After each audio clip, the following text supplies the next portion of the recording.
My name is Danielle Chen, and I will be talking about Protestantism in China. I will first discuss when Christianity first entered China. Then I will discuss the influence of Western Christianity on Chinese religious and cultural traditions.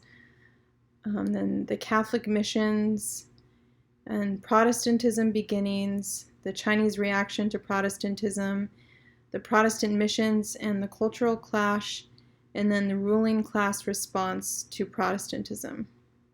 Okay, so Christianity first entered China. It was brought to China by the Nestorians in Central Asia, but then it disappeared in the 9th or 10th centuries.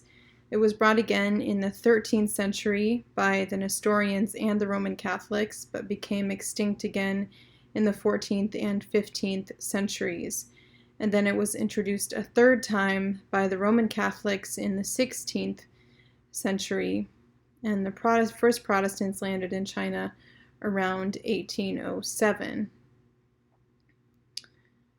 So the influence of Western Christianity on Chinese religious and cultural traditions. So according to Lindenfeld in 2005, there were 4 different types of responses to the Western influences in China. These included selective enculturation, resistance, conversion, and selective acculturation. The first wave of missionary activity occurred during the late Ming and early Qing dynasties and was banned by the imperial government in 1724. This, however, did not stop the missionary activity in China.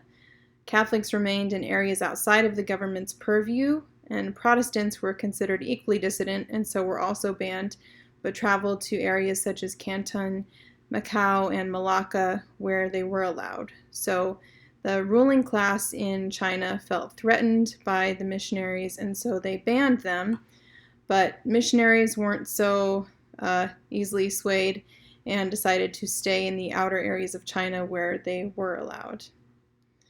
Enculturation is a concept that can be easily understood in the way that Hong incorporated aspects of a Christian belief into his Chinese culture. So as a longtime student of Confucianism and briefly studying Christianity, Hong believed and envisioned that the Father was Jehovah, Jesus was the elder brother, and Hong himself was God's second son. Hong focused primarily on the moral laws within the Old Testament, but did not acknowledge original sin or Christ's redemptive work in his writings. So you can see how he studied Christianity just a little bit, but had been studying Confucianism for a long time, so that more heavily influenced his beliefs. He was one of the instigators of the Taiping Rebellion, smashing the tablets to Confucius in the school where he taught and ascribing to the first Christian commandment to not have multiple gods.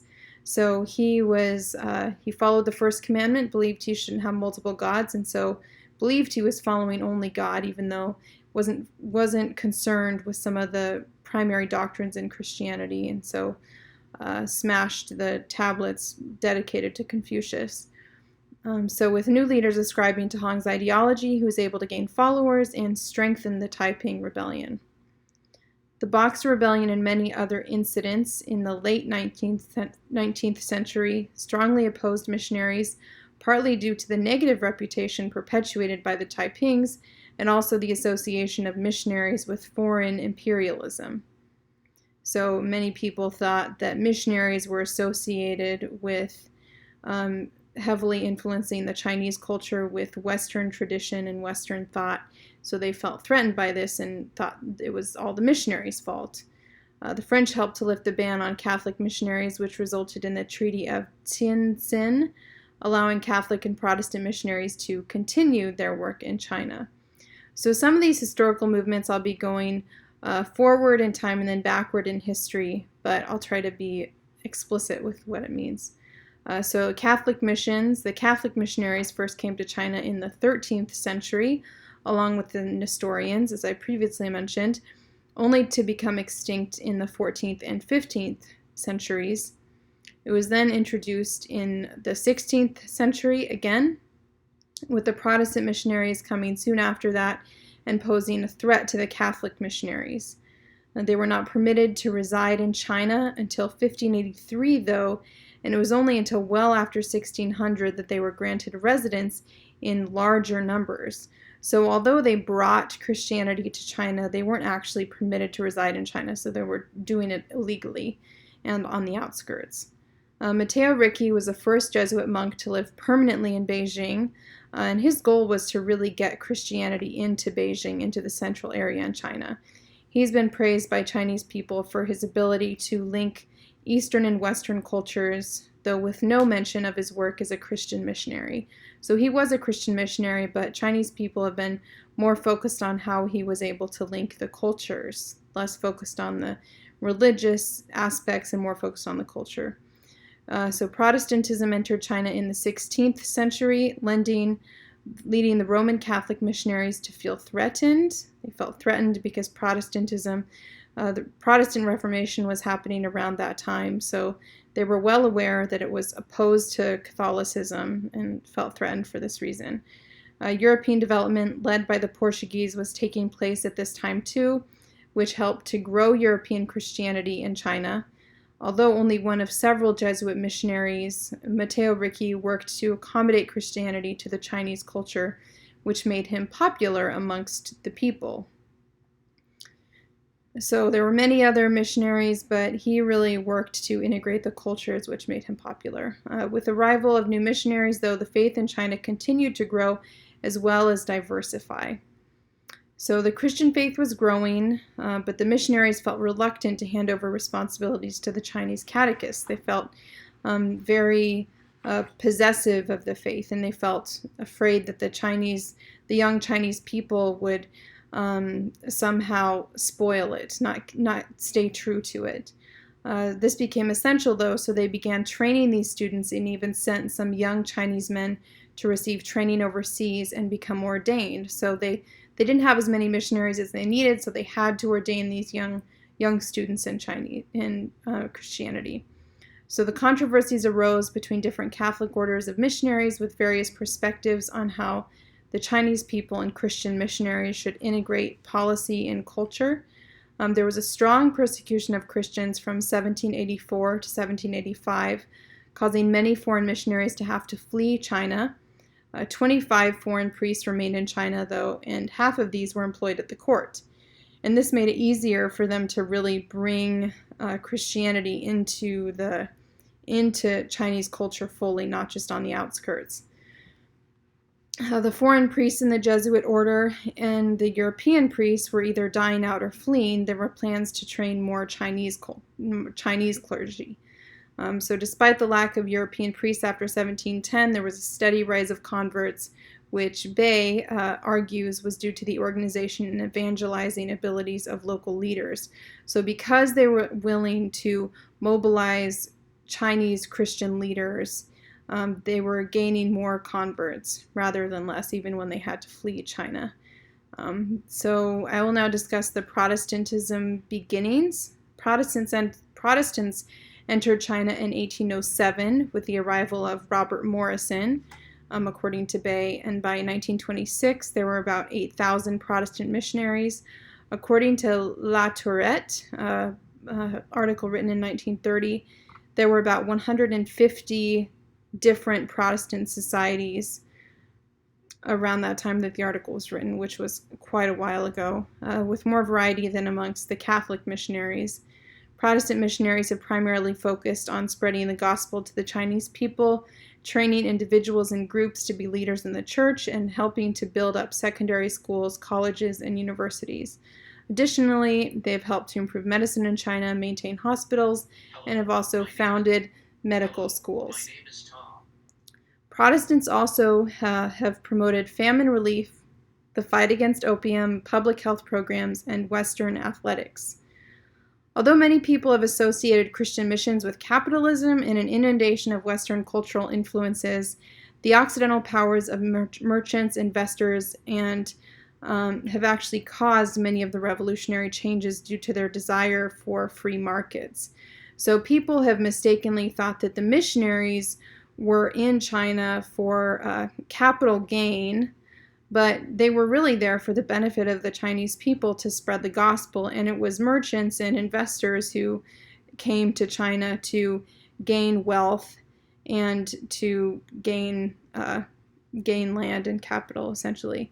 So the majority of these men came primarily to fulfill their own capital interests, the merchants and the investors, capital interests of making money or bringing their own government to the country.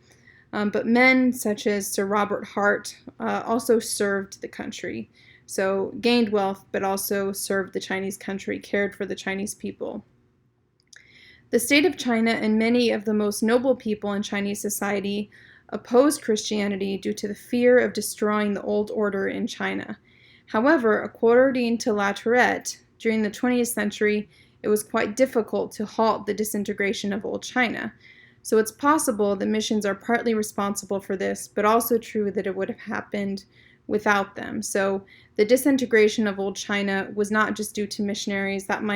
It's hard to differentiate what was due to the missionaries and what was due to the merchants and investors, but it would have happened without the missionaries. So we can't blame the missionaries for the disintegration of culture. And disintegration of culture is a kind of a harsh word because culture is always changing. It never is stagnant. The Chinese reaction to Protestantism, the Chinese treatment of missionaries has vacillated during the various periods of missionary occupations. For example, part of the 7th and 8th centuries and then the 13th and 14th centuries were favorable times for the missionaries as the Chinese subsidized them with an Edict of Tolerance issued in 1692. However, due to the beliefs that Christianity was greatly opposed to the Chinese state and society, Christian beliefs and practices were prohibited. In 1858, the French helped to initiate treaties of toleration for missionaries, specifically the Treaty of Tientsin, as I mentioned earlier, and I apologize if I'm butchering that name. Although the Catholic received treaty privileges after 1860, including the right to own property, Protestants were not actually granted these privileges until after 1903. At the time of the article by La Tourette, which was 1930 as previously mentioned, the government worked to establish control over the missionary schools by making the religious aspects of the curriculum only optional for students. So as you can see, they were still trying to gain control and didn't want these Christians to own property because it was threatening to them, which is understandable. There are varying opinions of how involved the state should be in the church and what kind of control should be in place. Many believe in the authority and sovereignty of the state, whereas others hold that the church should have authority. Roman Catholics have largely held that the church should have authority over the state, whereas the majority of society believes in the sovereignty of the state. Protestants assert the importance of individuals following the will of God, whether in accordance with the state or not. So they wouldn't feel like the church needs to have control over the state, which would be a theocracy. Protestants don't ascribe to that. But Catholics did. The Catholics in China did. So the Protestant missions and the culture clash. Although there have been past tendencies to bring culture along with religious teachings, Chinese nationalism has worked hard to oppose Western cultural influences. Since the early 20th century, though, efforts have been made by missionaries to only include the essential aspects of Christianity in China, thus allowing the Chinese people to integrate Chinese culture into the systems of architecture, leadership, and ritual. This effort by the missionaries has helped to ensure that missionary work is not a form of cultural imperialism, but separated from the politics of the country. The culture clash was largely due to the foreigners coming into China, whether looking to trade, invest in the economy, or work as missionaries. British people felt entitled to open trade, and the Chinese people were more interested in maintaining sovereign control. So this clash instigated the Opium War from 1839 to 1842 and saw Christian missionaries facing the dilemma of whether or not to mitigate the opium problem. Opium essentially was an illegal substance in China, but the foreigners openly sold and traded opium for profit benefits and were considered lawbreakers. Although Christian missionaries were not insensitive to this problem and they didn't approve of the sale of opium, obviously, or breaking the law, they did see this problem as God's providence in bringing the gospel to the Chinese people. It eased up the prohibitions on Christianity in China, allowing them to move into China, own more property, and they were less prohibited at this time. So the ruling class response to Protestantism, again, we've discussed this a little bit in previous sections, but the Qing dynasty law made it very difficult for Christians to reside anywhere except the outskirts of China. So only during the trading season could they reside in Guangzhou.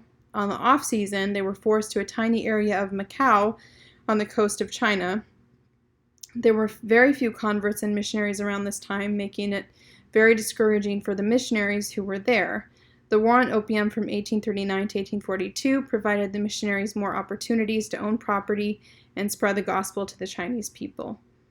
The first set of treaties occurred between 1842 to 1844, and in the time between 1842 and 1860, after the treaty had been signed, missionaries worked on translating the Bible and also brought more denominations to China. They also considered it important to mobilize Chinese Christian people to spread the word of God. The elite felt threatened by the presence of the missionaries, and this was largely because of the missionaries' level of literacy and ability to establish schools. Due to the treaties at this time, though, they could not attack the missionaries or prohibit the religious teachings. Significant problems arose when missionaries interfered with the local government, though, and Chinese converts refused to abide by Chinese laws.